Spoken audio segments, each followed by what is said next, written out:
DJ Sonveer.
DJ Sonveer.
देखने वालों ने क्या क्या नहीं देखा होगा, मेरा दावा है कि तुझसा नहीं देखा होगा। जिस तरह मैंने तेरी राह तकी है बरसों, यूं किसी ने तेरा रास्ता नहीं देखा होगा।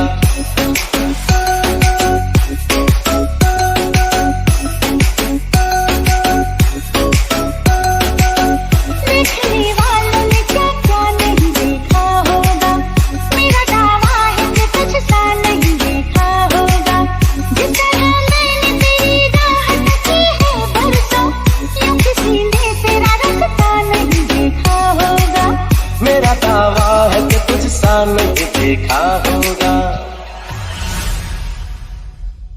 दिन हो चाहे रात हो, हम दोनों का साथ हो। ऑटो पे मेरे सनम, बस तेरी ही बात हो। बस तुझे प्यार दे, बस तेरा नाम लूं, बैठे जो कभी तुझको थाम लूं। इस तरह से तुझे पलकों में छुपा लूंगा मैं, मेरी आंखों में सिर्फ तेरा ही चेहरा होगा।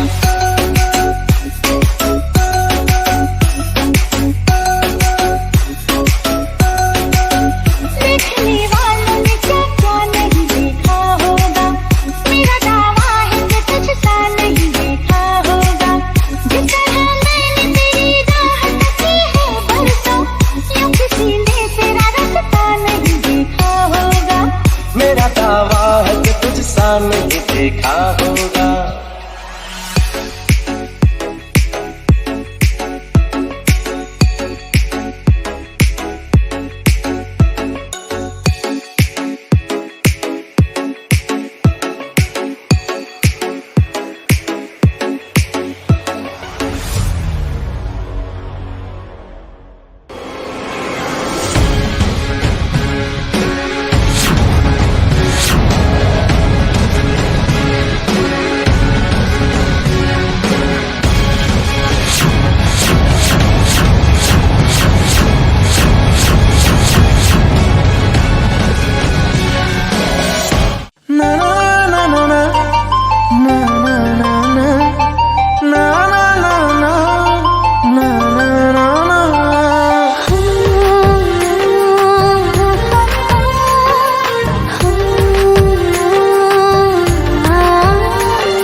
भासुची पवन पानी रे भासुची महू तो प्रेम सेतिकी थाऊ।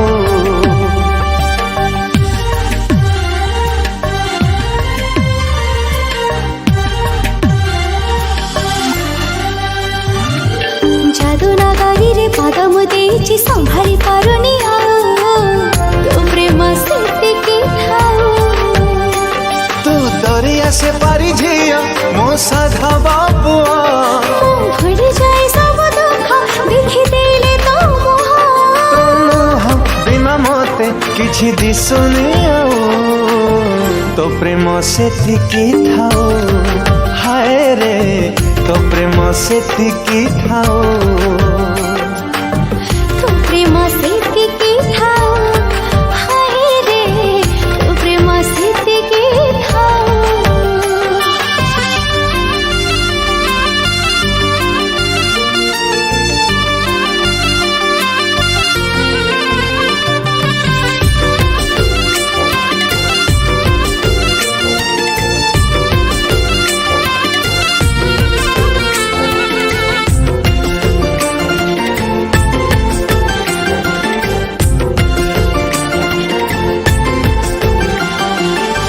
अपारु पारु पासी तू रंभाना तू मेनका कौन देखी भल पाइलु साजिलु मो प्रेमिका।